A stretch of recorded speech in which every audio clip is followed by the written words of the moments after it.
Assalamualaikum warahmatullahi wabarakatuh.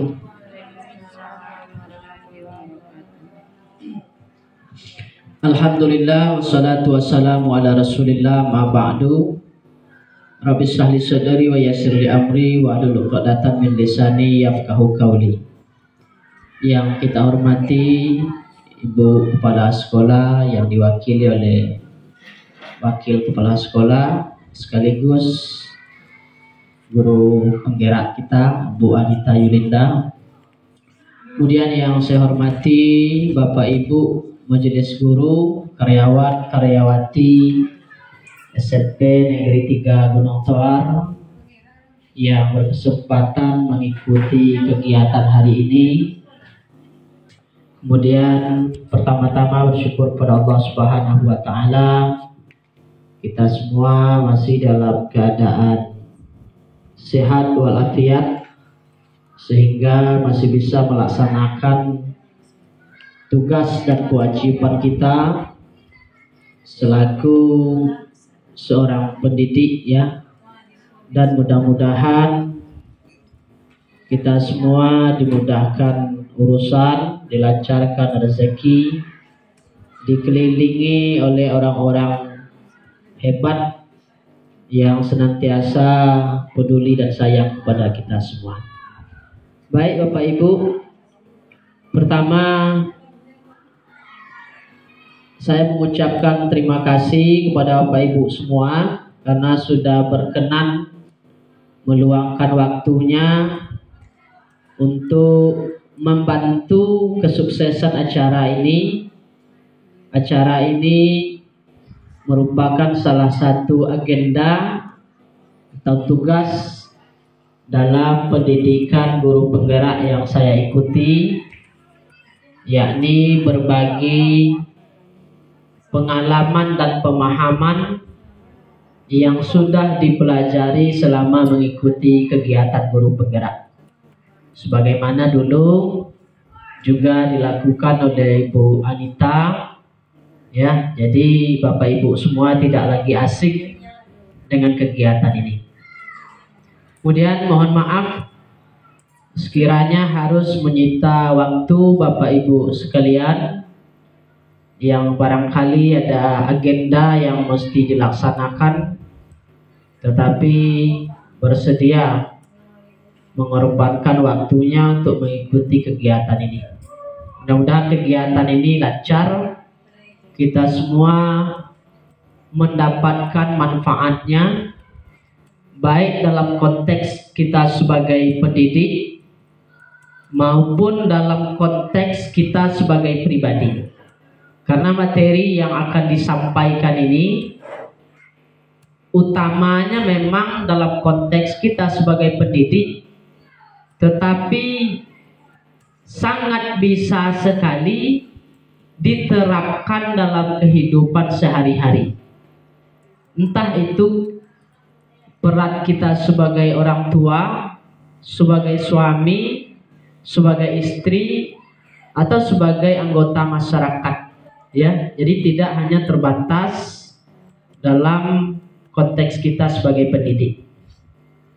Jadi kita langsung ya, sekiranya ada yang perlu ditanyakan ketika materi berlangsung dipersilahkan, tetapi jika menunggu materi ini selesai juga tidak masalah.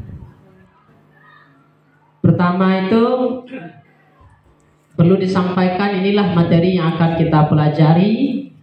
Temanya implementasi budaya positif di sekolah ya.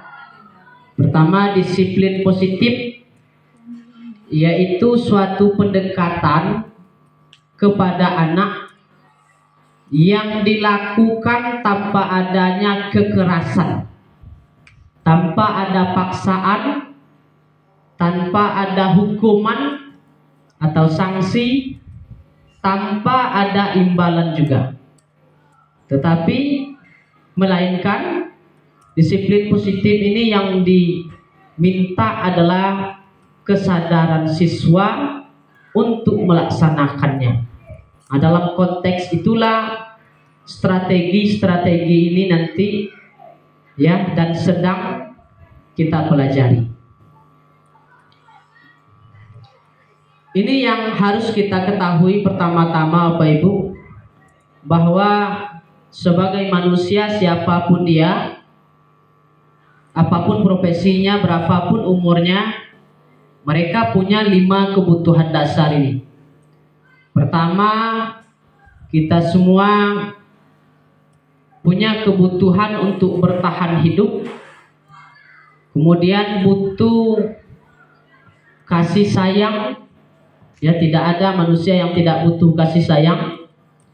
Kemudian kita semua butuh kebebasan. Kita semua butuh kesenangan dan butuh penguasaan. Termasuk anak didik kita. Semua perilaku yang kita lakukan dalam hidup adalah dalam rangka untuk memenuhi salah satu atau lebih dari satu kebutuhan dasar ini. Beragam cara. Jadi anak kita yang mungkin kita anggap sebagai nakal itu, entah itu datang terlambat, keluar masuk di kelas, bermain pada saat jam pelajaran, bergelut dengan kawan, tidak mengerjakan tugas, dan seterusnya, itu sebetulnya itu adalah tindakan yang mereka pilih untuk memenuhi 5 kebutuhan dasar ini, atau salah satu dari kebutuhan dasar ini. Misal, ada anak yang suka berlarian di dalam kelas. Kira-kira apa yang menjadi kebutuhan dasarnya yang tidak terpenuhi? Barangkali dia sedang mencari kesenangan. Yang kesenangannya itu dia wujudkan, dia perjuangkan dengan berlarian di dalam kelas. Atau ada anak yang tidak mau berbaris di lapangan, padahal sudah dipanggil berkali-kali. Mungkin kebutuhan dasar kebebasannya tidak terpenuhi. Atau anak ada yang membangkang di dalam kelas. Nah, bisa jadi kebutuhan penguasaannya tidak terpenuhi. Jadi seluruh perilaku manusia itu adalah dalam rangka untuk memenuhi kebutuhannya. Cuma ada caranya yang keliru. Ini dulu yang mesti kita pahami. Lalu berikutnya ini seperti yang disampaikan tadi. Untuk membedakannya, pertama kebutuhan bertahan hidup. Kebutuhan yang bersifat fisiologis untuk bertahan hidup, misalnya kesehatan, rumah, makanan, ini adalah kebutuhan bertahan hidup. Yang kedua, kasih sayang dan rasa diterima, meliputi kebutuhan akan hubungan dan koneksi sosial, kebutuhan untuk memberi dan menerima kasih sayang, dan kebutuhan untuk merasa menjadi bagian dari satu kelompok. Kebutuhan ini juga meliputi keinginan untuk tetap terhubung dengan orang lain, seperti teman, keluarga, pasangan hidup, teman kerja, binatang peliharaan, dan kelompok di mana kita bergabung. Ketiga, kebutuhan penguasaan. Kebutuhan ini berhubungan dengan kekuatan untuk mencapai sesuatu, menjadi kompeten, menjadi terampil, diakui atas prestasi dan keterampilan, didengarkan dan memiliki rasa harga diri. Kebutuhan meliputi keinginan untuk dianggap berharga, bisa membuat perbedaan, bisa membuat pencapaian, diakui, dihormati, dan keinginan untuk meninggalkan pengaruh. Ini ciri-ciri dari kebutuhan penguasaan. Kebutuhan kita akan kebebasan adalah kebutuhan akan kemandirian, otonomi, memiliki pilihan dan mampu mengendalikan arah hidup seseorang. Anak-anak dengan kebutuhan kebebasan yang tinggi menginginkan pilihan. Mereka perlu banyak bergerak, suka mencoba-coba, tidak terpengaruh orang lain, dan senang mencoba hal baru dan menarik. Yang kelima, kebutuhan kesenangan. Kebutuhan akan kesenangan adalah kebutuhan untuk mencari kesenangan, bermain dan tertawa. Ini yang tadi kita singgung. Seluruh tindakan manusia memiliki tujuan tertentu. Semua yang kita lakukan adalah usaha terbaik kita untuk mendapatkan apa yang kita inginkan. Ketika kita mendapatkan apa yang kita inginkan, sebetulnya saat itu kita sedang memenuhi satu atau lebih dari 5 kebutuhan dasar ini. Nah, setelah itu yang perlu kita ubah adalah pandangan kita. Ini mengubah pandangan dari stimulus respon ke teori kontrol. Yang perlu kita terapkan itu adalah pandangan teori kontrol ini.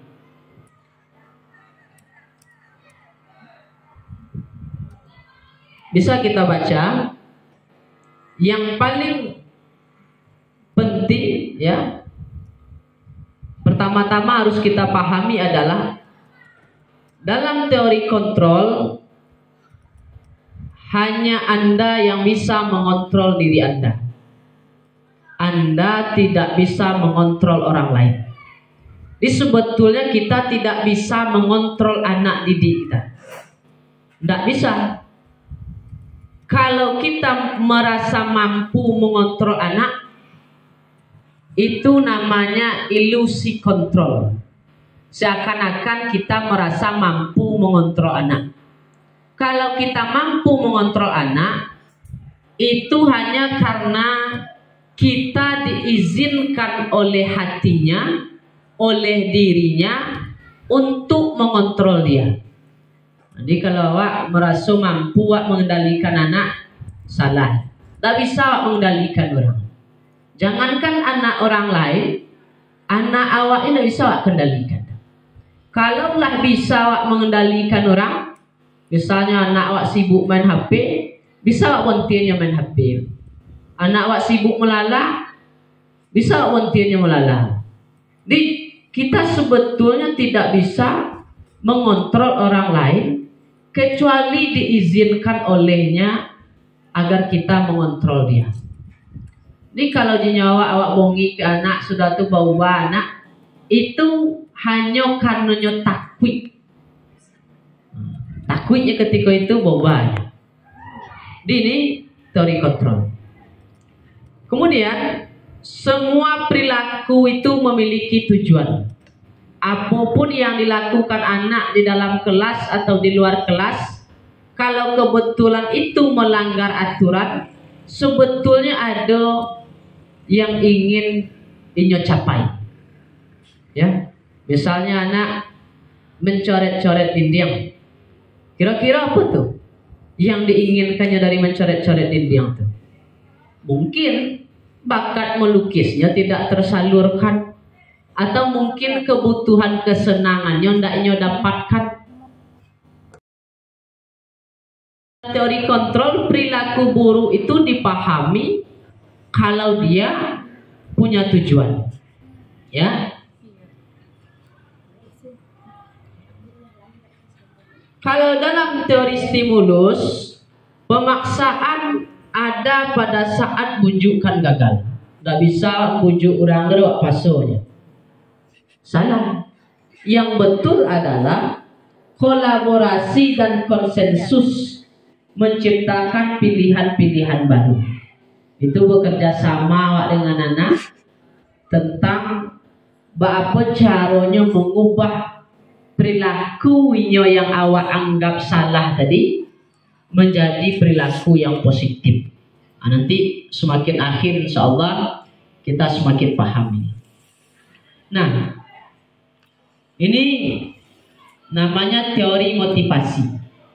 Apa yang menjadi motivasi dari perilaku kita sebagai manusia, termasuk perilaku anak didik kita. Yang paling rendah itu ini yang merah. Level yang paling rendah dari motivasi itu ini yang merah. Menghindari ketidaknyamanan atau hukuman. Jadi kalau ada anak yang disiplin tapi Tapi disiplinnya karena takut dengan hukuman, itu berarti motivasinya motivasi level terendah, motivasi eksternal namanya.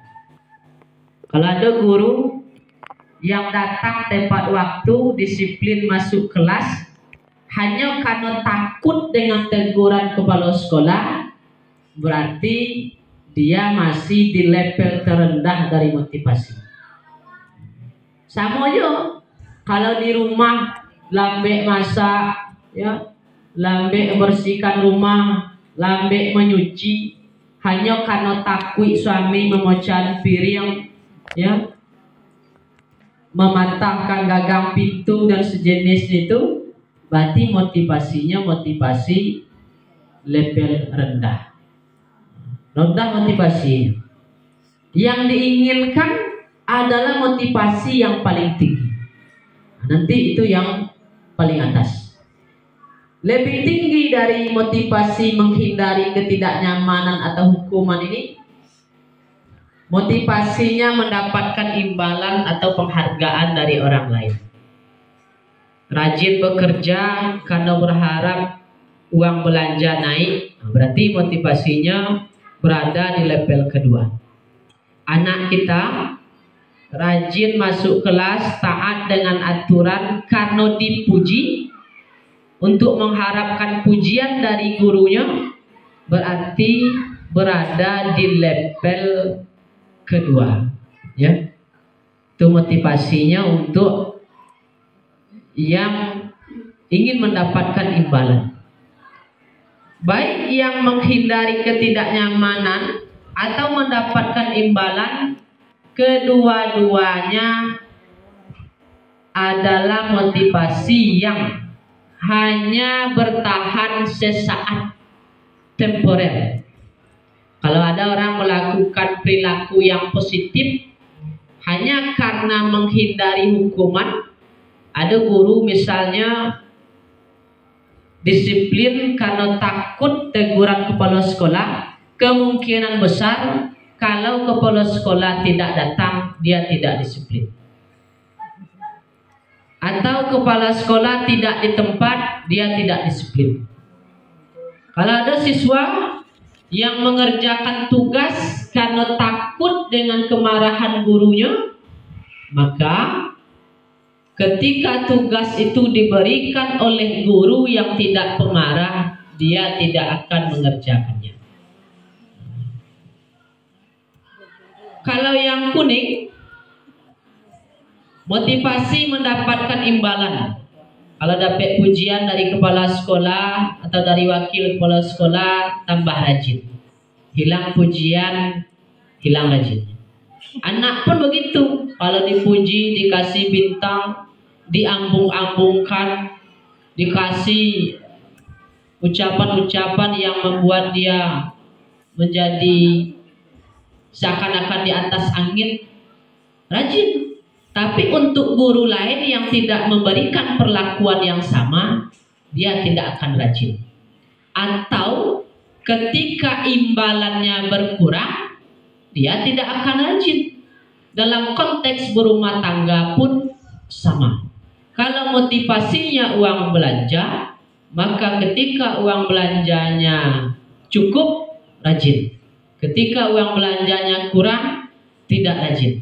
Itu berarti dimotivasi level 2, ya, yang kuning.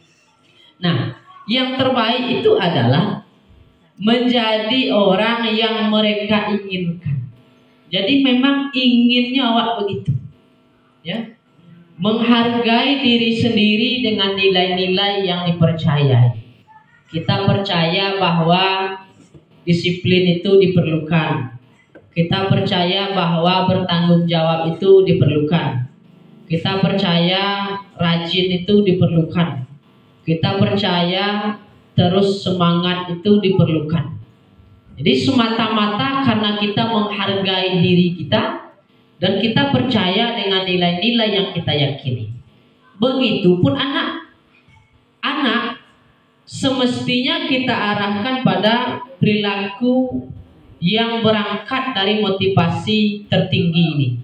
Inilah motivasi internal, motivasi yang datang dari dalam diri, dikarenakan kesadaran, bukan karena takut dengan hukuman, dan bukan pula karena mengharapkan imbalan. Ini motivasi perilaku manusia. Nah, ini yang seringkali kita praktekkan. Nanti kita nilai diri kita selama ini berada pada posisi yang mana, ya. Jadi ini 5 posisi kontrol kita. Ketika kita mengontrol anak didik, mengarahkan siswa kita, kira-kira posisi mana yang sering kita pakai, ya?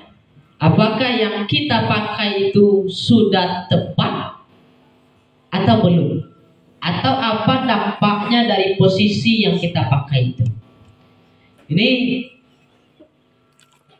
posisi pertama, seorang guru dalam mengontrol anak didiknya disebut dengan posisi penghukum.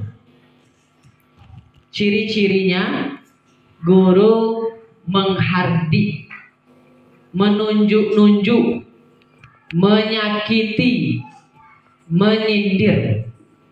Jadi kalau kita termasuk tipe guru yang suka menunjuk-nunjuk, awas beko kalau tidak sudah tugas.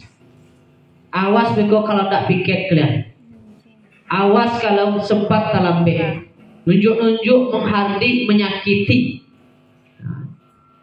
Kalau kamu tidak melakukan, awas ya, rasakan akibatnya. Itu berarti kita tipe guru penghukum. Apa hasilnya?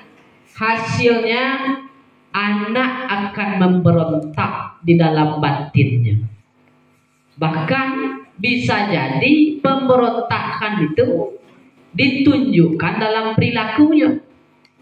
Termasuk mungkin kita mendidik anak di rumah. Kalau kita biasa memarahi, awas. Beko kalau enggak ambrosian, awas. Akibatnya, kalau terus-menerus dilakukan, anak menjadi pemberontak. Lalu, dia akan mencari orang lain sebagai kambing hitam. Menyalahkan. Mungkin dia balik menyalahkan orang tuanya. Dalam konteks siswa mungkin dia menyalahkan kawannya, menyalahkan gurunya. Kenapa gurunya memberi tugas yang sulit sehingga dia tidak bisa mengerjakan? Akhirnya dia tidak menyadari kesalahan, ya, justru menyalahkan orang lain. Karena dia takut dengan kemarahan gurunya, akhirnya muncullah kebohongan. Maaf Bu, saya tidak mengerjakan tugas karena ibu saya lagi sakit. Maaf Bu, tadi pagi terlambat karena Honda bocor. Maaf Bu, saya tadi tidak piket karena saya kurang sehat. Menimbulkan kebohongan-kebohongan karena siswa takut dengan gurunya, sebab gurunya tipe penghukum yang suka mengancam-ancam. Dampaknya, murid akan mengulangi kesalahan. Baik pada guru yang sama yang suka menghukum ini, terlebih pada guru lain yang memang dianggap lemah oleh murid. Jadi, jangan langsung menyalahkan perilaku murid. Barangkali didikan yang kita berikan selama ini berada pada posisi penghukum yang memungkinkan siswa kita untuk memberontak. Ini tipe yang harus dihindari. Yang kedua, tipe membuat orang merasa bersalah. Ciri-cirinya berceramah panjang lebar atau panjang kali lebar, ya. anaknya terlambat 5 menit, gurunya berceramah 50 menit untuk anak yang terlambat 5 menit tadi itu. Anak melakukan kesalahan 1 orang, keluar masuk kelas, diceramahi seluruh kelas itu selama setengah jam. Habis waktu untuk menceramahi murid yang 1 itu, terabaikan hak murid yang 27 atau 28 orang. Kemudian mengatakan seharusnya kamu tidak begitu. Ibu kecewa dengan kamu. Ibu sedih dengan kamu. Nanti ibu dimarahi kepala sekolah. Atau tidak kasihan kamu dengan orang tuamu yang kerjanya mendompeng, mendodol sawit, membuat anak merasa bersalah. Kita merasa menang kalau anak sudah tertunduk, lesu, kapan perlu menangis. Ya, dia merasa bersalah kepada kita, merasa bersalah kepada orang tuanya. Nah, ini hasilnya sama. Murid akhirnya menyembunyikan kesalahannya, menyangkal, berbohong. Maafkan saya, Bu. Jadi, akhirnya murid memang minta maaf, maafkan saya, Bu. Tapi efek negatifnya adalah murid merasa rendah diri, tidak pede, karena dia merasa dialah sumber kekacauan, ya, sumber tidak berjalannya secara normal suatu keadaan. Pokoknya lokal tuh tidak jadi belajar gara-gara ini, merasa bersalahnya. Akhirnya timbullah rasa rendah diri di dalam hati murid. Ini pun negatif, ya, dihindari. Nah, lalu yang adalah positifnya, ya,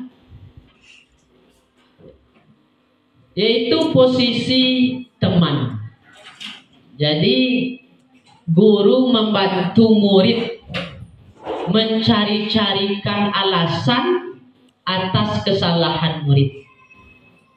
Biasanya kata-kata yang digunakan, ayolah lakukan ya demi ibu. Masa kamu tidak mau? Ingat tidak? Ibu pernah bantu kamu loh. Diungkit-ungkit kebaikan kita terhadap murid, ya, agar murid mau melakukan sesuatu untuk kita. Ibu dari tadi bicara di depan kelas supaya kamu paham. Jadi tolong ya, dibuat tugasnya nanti. Ini tipe guru dalam posisi sebagai teman. Tapi dia punya dampak. Apa dampaknya? Murid menjadi lemah, tidak mandiri dan ketergantungan, karena selalu dibantu oleh gurunya. Di rumah pun begitu. Suami yang selalu dapat bantuan itu jadi ketergantungan. Istri yang selalu dapat bantuan itu menjadi ketergantungan. Nah, dalam konteks sebagai guru dan untuk jangka panjang ini sebaiknya dihindari. Nah, lalu mana yang boleh dilakukan dan sebaiknya kita terapkan? Ini posisi pemantau, menghitung dan mengukur. Itu ciri-cirinya. Pendekatannya melalui aturan. Kamu tahu kan aturan sekolah kita, ya, baju harus masuk, datang tepat waktu, upacara ikut, kegiatan hadir, dan seterusnya dan seterusnya. Pendekatannya melalui aturan. Nah, hasilnya murid akan menyesuaikan diri bila diawasi. Tapi ini masih lebih baik daripada 3 posisi sebelumnya. Kalau ada guru, murid disiplin, taat aturan, baik, ya. Artinya tidak pandang dia siapa gurunya, karena aturan itu berlaku dan dilaksanakan oleh semua guru. Yang terbaik itu kita berada pada posisi manajer. Ciri-cirinya atau yang diperbuat oleh guru, guru mengajukan pertanyaan-pertanyaan. Apa yang kita yakini? Nah, ini setiap kelas kan sudah punya keyakinan kelas dan ditempel di dinding kelas itu, dan murid sudah tahu itu.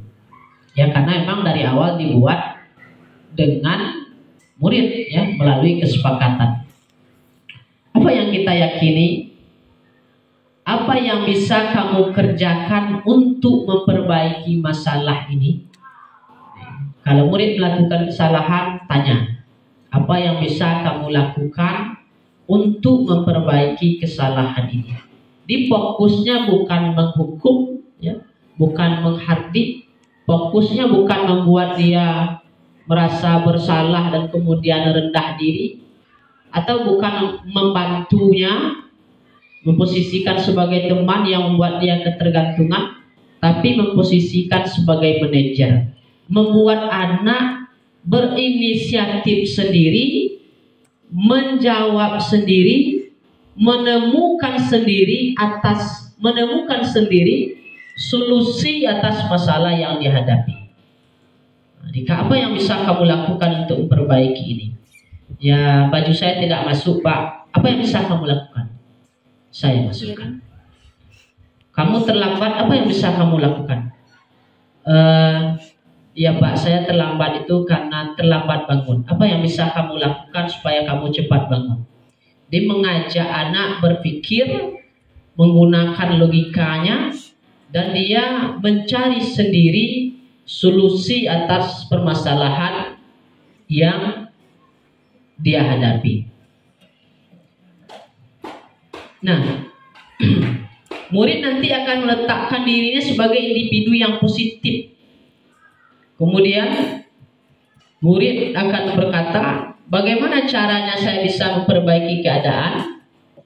Dampaknya pada murid mengevaluasi dirinya.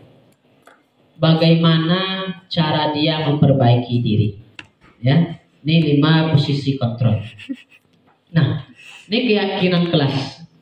Keyakinan kelas itu metode untuk menimbulkan kembali disiplin positif yang didasari oleh motivasi dari dalam diri. Keyakinan kelas sesuatu yang dapat diterapkan di lingkungan kelas. Pembuatan keyakinan melibatkan semua warga kelas melalui kegiatan curah pendapat. Keyakinan kelas ditinjau kembali dari waktu ke waktu, entah itu ditinjau per semester atau per tahun ajaran. Salah satu perbedaan kunci dari keyakinan kelas adalah penghindaran dari kalimat-kalimat negatif. Yang semula kalimatnya jangan buang sampah sembarangan, berganti menjadi ayo buang sampah pada tempatnya. Kalimat yang semula jangan terlambat diubah menjadi datang tepat waktu. Kalimat yang semula jangan ribut berganti menjadi jaga ketenangan di dalam kelas. Nah, ini kan disepakati dengan siswa apa yang menjadi keyakinan kelas kita, apa yang boleh dilakukan dan apa yang mesti dilakukan.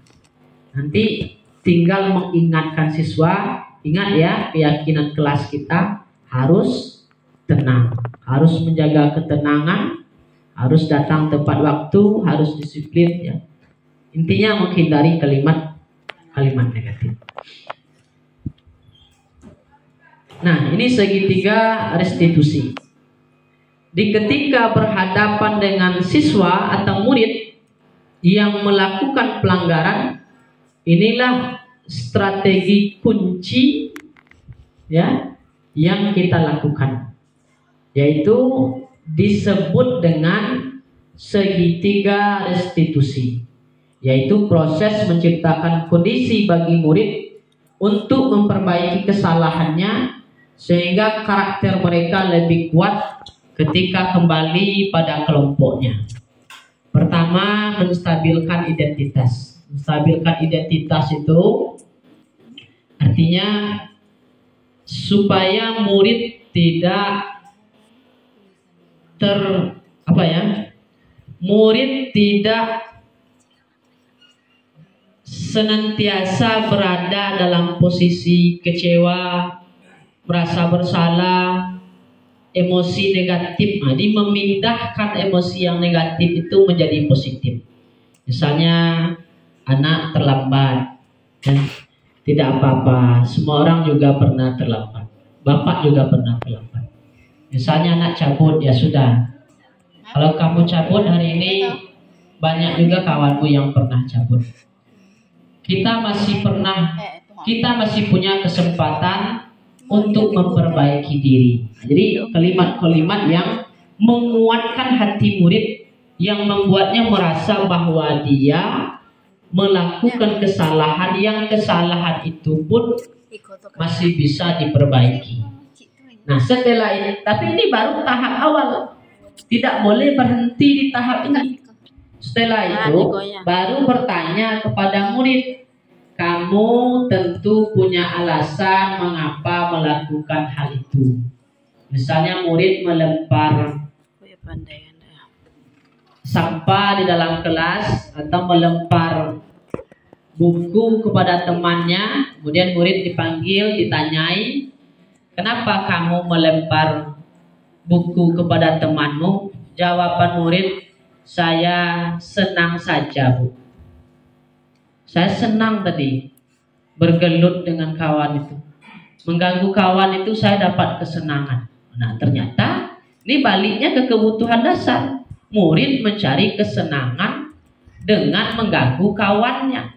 Berarti di dalam kelas itu dia belum mendapatkan kesenangan, sehingga dia mencari kesenangan dengan cara dia sendiri. Oh, jadi tadi kamu melakukan itu karena kamu merasa senang. Iya, Bu. Adakah hal lain yang bisa membuat kamu senang, yang tidak mengganggu kawan? Ada, Bu. Ada. Saya senangnya itu kalau ibu mengajar seperti minggu kemarin. Seperti apa saya belajar minggu kemarin? Minggu kemarin ibu mengajar, ibu mengajak kami berdiskusi, Bu. Sekarang ibu ceramah gara-gara yang terlambat 5 menit tadi, sehingga tak dapat kesenangan. Murid akhirnya mencari kesenangan dengan melempari kawannya. Ditanyakan, adakah cara yang bisa kamu lakukan untuk mendapatkan kesenangan selain mengganggu kawan? Ada. Jadi setelah kita tahu alasannya apa, baru ditanyakan, adakah yang bisa kamu lakukan untuk mendapatkan atau memenuhi kebutuhanmu itu? Nah, setelah itu baru tanya, nilai-nilai apa yang telah kita sepakati, apa keyakinan kelas kita, apa keyakinan sekolah kita. Tentu dijawab oleh murid, keyakinan kelas kita, Bu, harus menjaga ketenangan. Oke, berarti murid tahu bahwa ada keyakinan kelas yang harus dia jaga, ada keyakinan sekolah yang harus dia lakukan. Menjawab orang seperti apa yang dia cita-citakan. Ini namanya segitiga restitusi. Nah, demikianlah materi yang bisa saya sampaikan. Barangkali ada yang perlu dikritik, dikurangi atau ditambahkan, kepada Bapak Ibu semua dengan hormat saya persilahkan. Lebih baik tambahkan. Barangkali ada yang mungkin saya lupakan.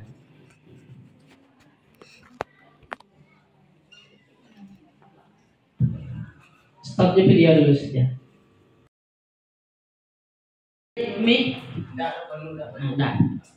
Cuma memperpanjang waktu dan mensukseskan acara seseorang kaum kita. Oh, begini.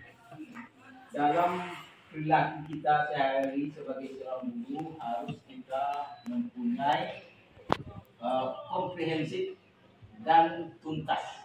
Artinya komprehensif di sini memandang segala sisi dan menyelesaikan masalah. Nampaknya kami kalau tidak salah dengar permasalahan perilaku, cara menegur, tingkah laku itu ditanggapi oleh siswa itu beragam-ragam. Seandainya kita mempunyai keragaman, terlalu tingkah laku itu menyulitkan, dia tidak menerima. Artinya bertentangan dengan cara dia. Artinya kalau dia mau berubah, itu artinya dia adalah hanya sekilas, tidak perubahan hati murni dari siswa-siswa tersebut. Kan gitu tadi. Nah, dalam hal ini bagaimana kita menuntaskan secara komprehensif permasalahan yang kita alami di sekolah ini, karena tingkah laku seorang guru harus menyesuaikan secara komprehensif permasalahan dan tuntas, kan gitu. Kira gitulah. Kalau dia memahami, berarti dia membangkang, kan gitu. Melakukan sesuatu mungkin baik, tapi tidak murni artinya, kan begitu tadi. Kira-kira bagaimanakah anak kita kalau terjadi hal-hal perilaku seperti itu menyelesaikan masalah? Apakah cocok dengan perilaku yang wajib kita berikan secara komprehensif dan tuntas tadi? Kita lakukan bermacam-macam masalah. Bagaimana kira-kira melakukan orang-orang siswa-siswi? Dia nampak berubah tapi tidak dalam hatinya, kan begitu. Artinya kita belum melakukan secara maksimal tingkah laku seorang guru secara komprehensif dan tuntas. Itu saja. Bagaimana kira-kira? Baik, terima kasih Pak Iskan ya atas pertanyaannya yang luar biasa ini. Jadi ada beberapa pertanyaan yang bisa kita simpulkan. Pertama, bagaimana jika anak melakukan sesuatu tidak murni dari hatinya? Ya. Kalau dikaitkan dengan teori motivasi, maka kemungkinan dia berada di level 1 atau level 2. Yang pertama itu dia melakukan sesuatu untuk menghindari hukuman atau ketidaknyamanan. Jadi dia melakukannya bukan karena kesadaran, cuma mungkin karena takut dihukum atau takut diberikan sanksi, akhirnya dia melakukan itu. Atau kemungkinan yang kedua, dia melakukan suatu perbuatan atau perilaku untuk mengharapkan imbalan atau penghargaan dari orang lain.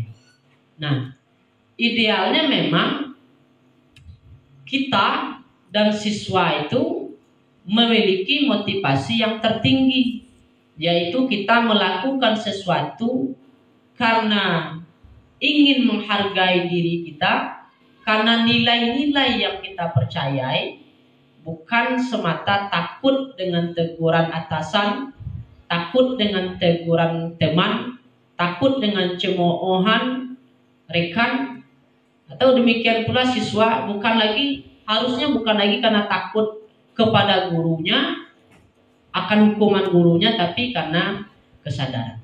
Kita memang tidak bisa memeriksa hati siswa, tetapi ciri-cirinya itu bisa dilihat dari kalau anak itu dihukum dia baik, kalau tidak dihukum dia tidak baik, atau kalau dihukum disiplin, tidak dihukum tidak disiplin. Berarti motivasi yang merah ini, dia takut hukuman.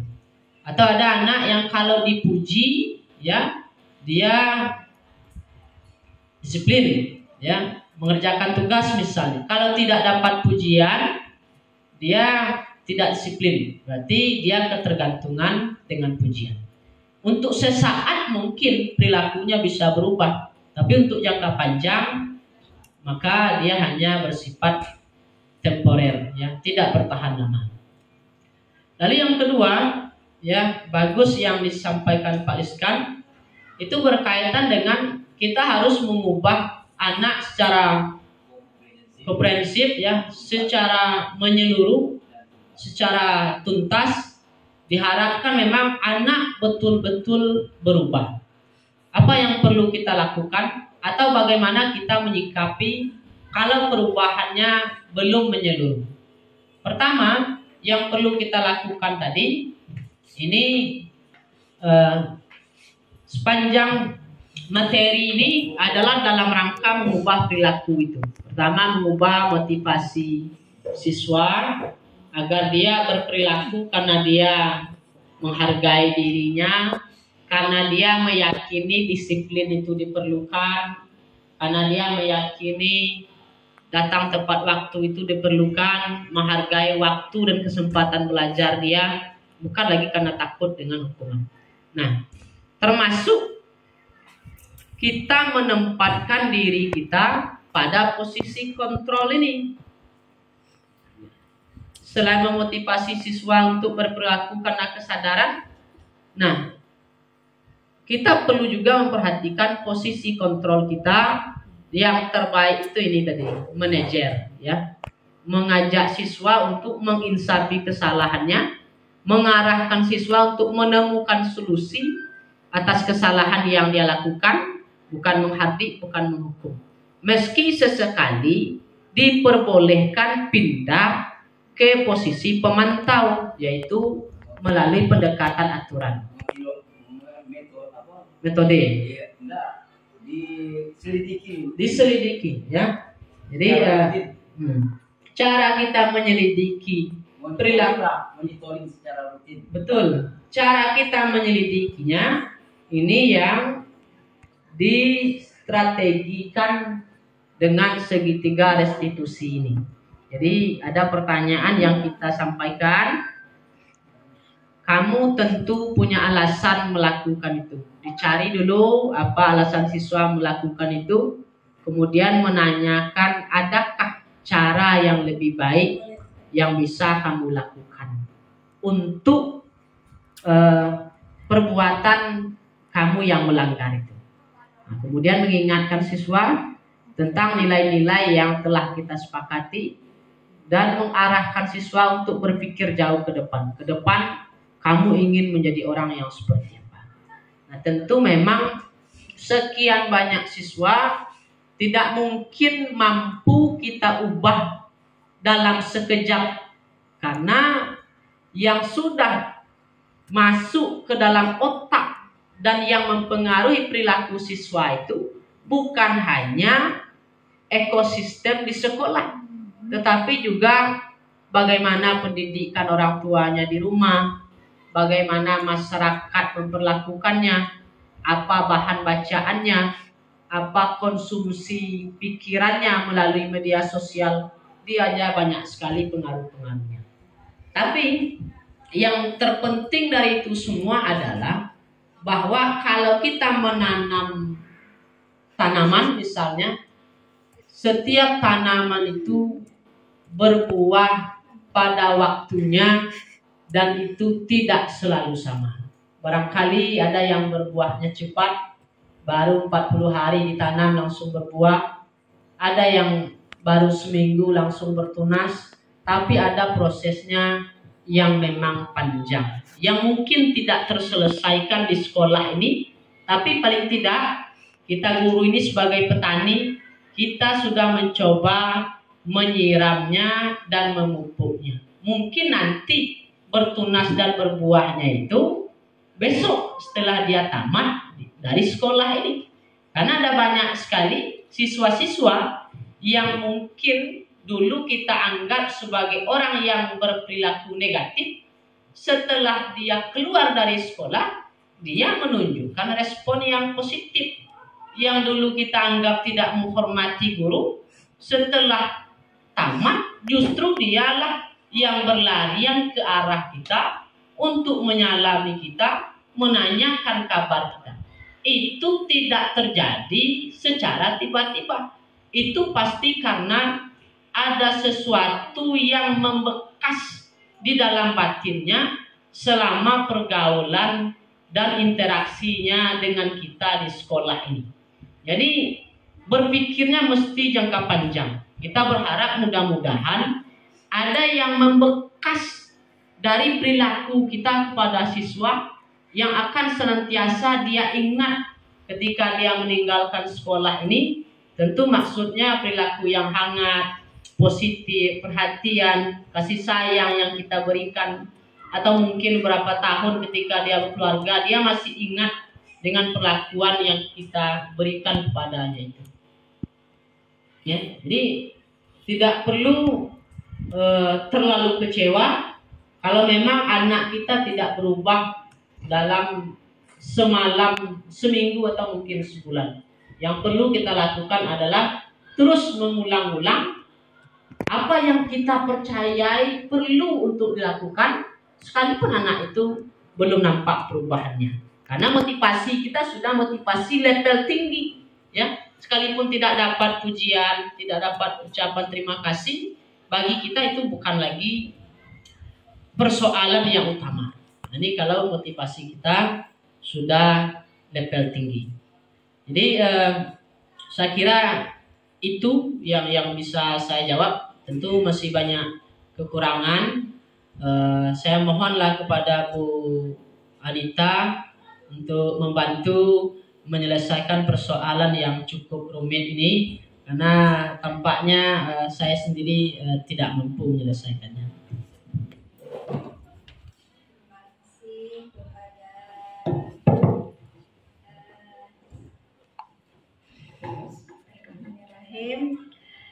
Terima kasih kepada Bapak CGP kita yang sekarang sedang menjalankan rangkaian kegiatan CGP.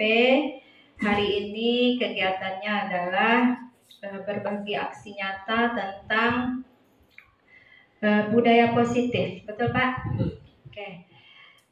Kami pun dulu juga melakukan hal yang sama, cuma mungkin di angkatan Pak Miki tentu ada upgrade-nya ya. Karena masanya sudah berbeda, tahunnya sudah berganti ya.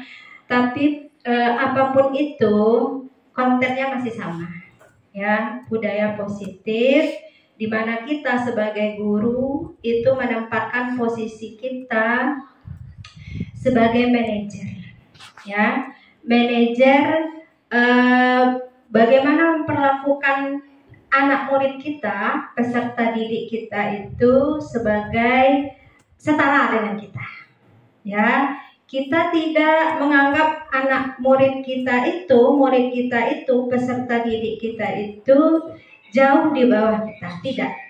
Bapak Ibu sekalian, Bapak Ibu yang saya hormati, Bapak Ibu keren bro, kita ini juga banyak belajar dari anak murid kita ya.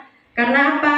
Kalau kita memposisikan diri kita ini sebagai pembelajar sepanjang hayat, banyak sekali hal-hal yang bisa kita pelajari dari murid-murid kita ya.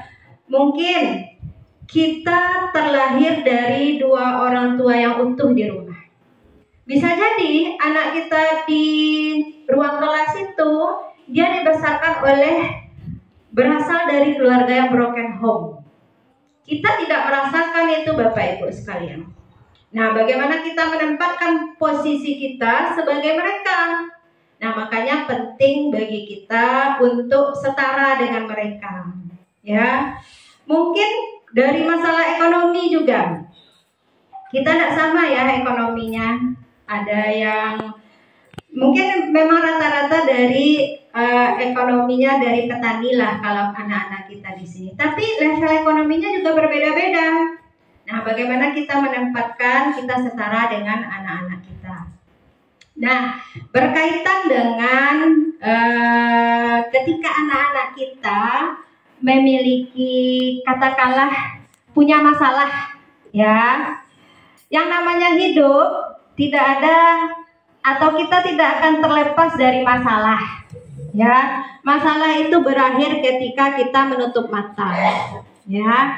Sepanjang kita hidup, apalagi dalam kehidupan kita sehari-hari di sekolah, pasti akan selalu kita jumpai masalah Ya.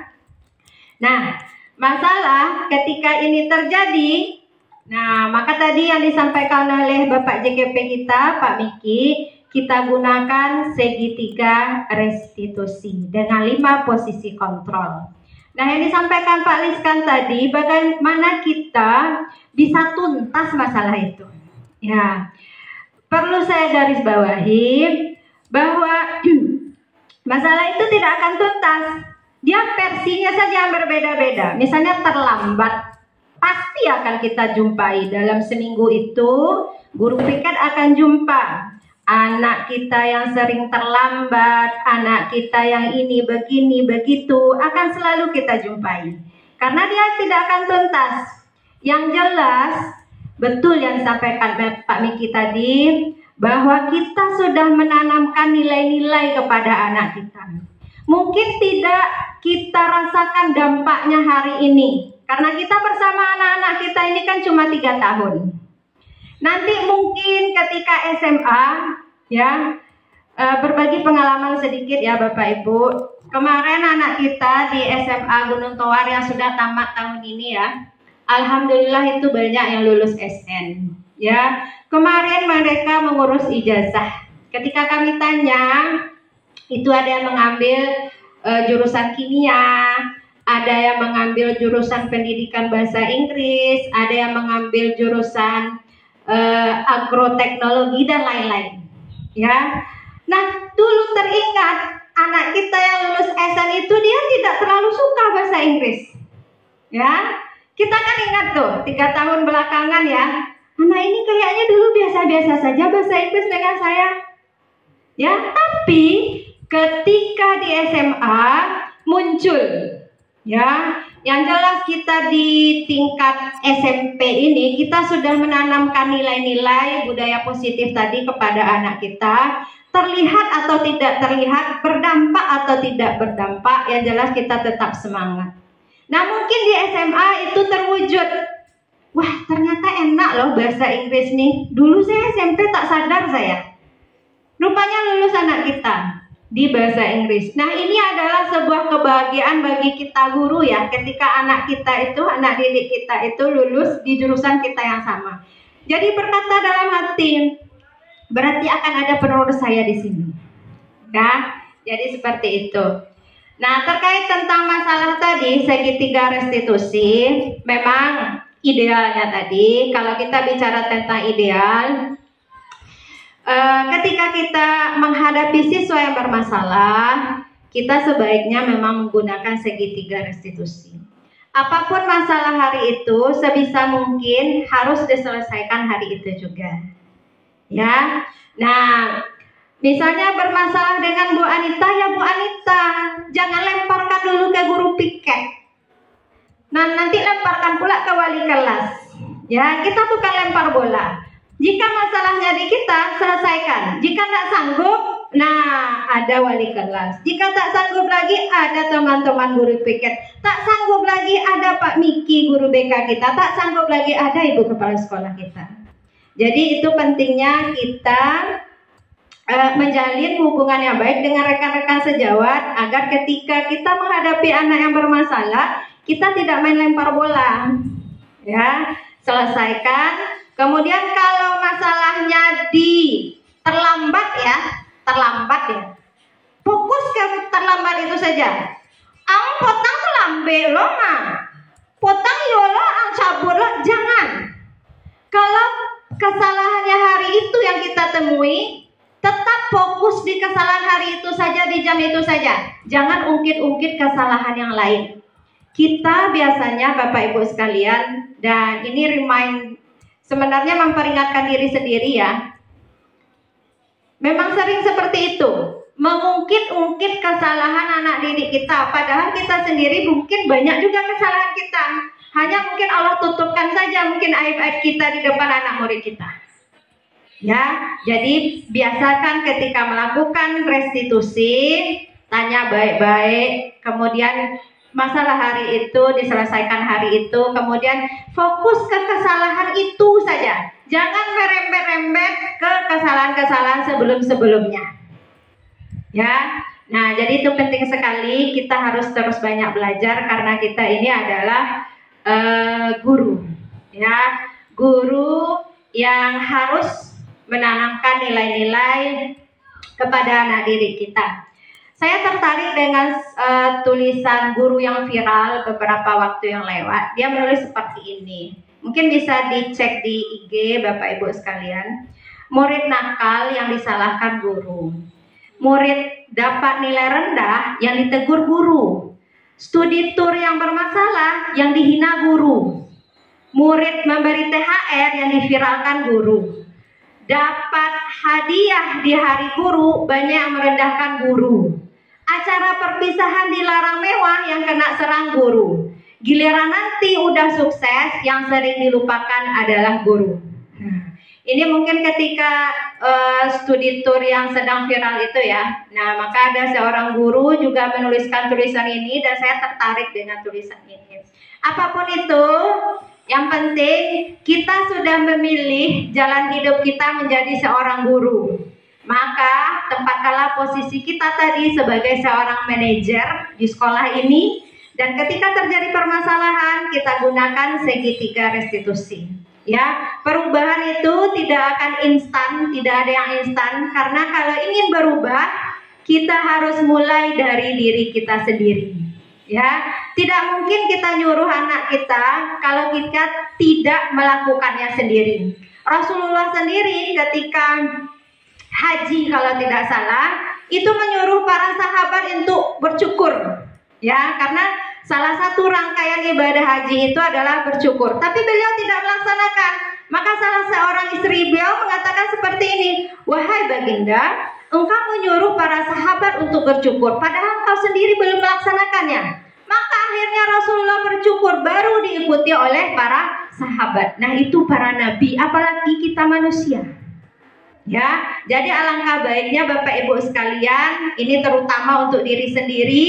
Ketika kita ingin merubah sesuatu, kita harus merubah diri kita sendiri dan kita mulai dari diri kita sendiri. Nah, perbuatan itu akan lebih berdampak, akan lebih mengena jika kita lakukan, bukan tidak kita omong-omongkan saja. Ya, datang tepat waktu, memang kita datang tepat waktu. Kita bilang ke anak-anak kita kan, datang tepat waktu ya anak-anak. Siap Bu, kata anak-anak.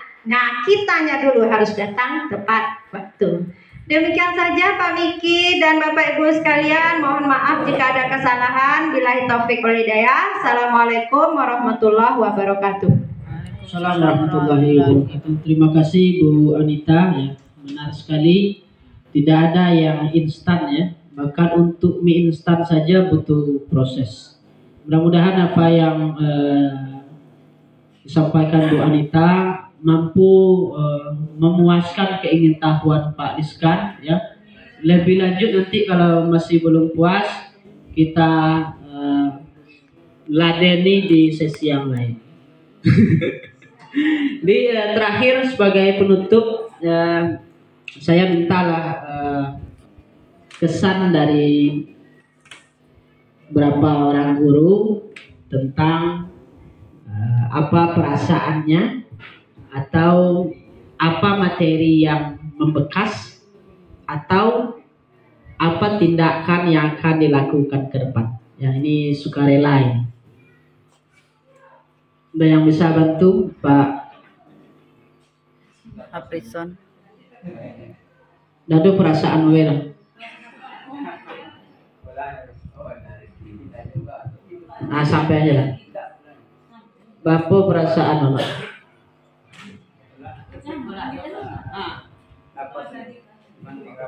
Nah, Pak Riri, terima kasih Pak. Baik, terima kasih waktu yang diberikan. Assalamualaikum warahmatullahi wabarakatuh. Waalaikumsalam warahmatullahi wabarakatuh. Ya, dengan adanya seminar ataupun program dari Guru Penggerak CGP Pak Miki Sanjaya, sedikit ada masukan ataupun ilmu bagi kita, karena kita sebagai guru masih banyak kekurangan dalam menghadapi siswa-siswi di dalam pembelajaran. Itu terkhusus bagi diri saya ya Pak Miki. Ya, untuk kedepannya mudah-mudahan dalam pembelajaran kita sebagai guru, ya, tanggung jawab kita mendidik dan mengajar ya sepenuhnya tertunaikan. Begitu. Ya, itu apa yang disampaikan Pak Miki tadi bisa nanti pedoman dalam proses pembelajaran di dalam kelas. Terima kasih.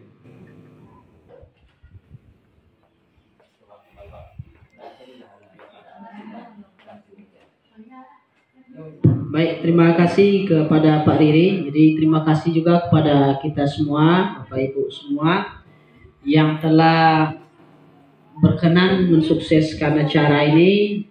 Yang kesuksesannya nanti tentu diukur dari perubahan perilaku kita ke depan ya. Baik dalam posisi kontrol tadi, dalam penerapan segitiga restitusi dan materi-materi lainnya. Kemudian terkhusus juga ucapan terima kasih kepada kameramen yang jumlahnya tidak saya hitung tadi entah berapa orang ya. Mohon maaf kalau sekiranya ada pemilihan kata atau diksi yang tidak tepat ya. Cara penyampaian yang tidak bagus. Mudah-mudahan Allah ampuni kita semua, Allah rahmati dan Allah mudahkan untuk mengaplikasikannya. Demikian kita tutup dengan hamdalah. Allahumma waffiq ila komentari. Assalamualaikum warahmatullahi wabarakatuh. Waalaikumsalam warahmatullahi wabarakatuh. Jadi terima kasih banyak tuh.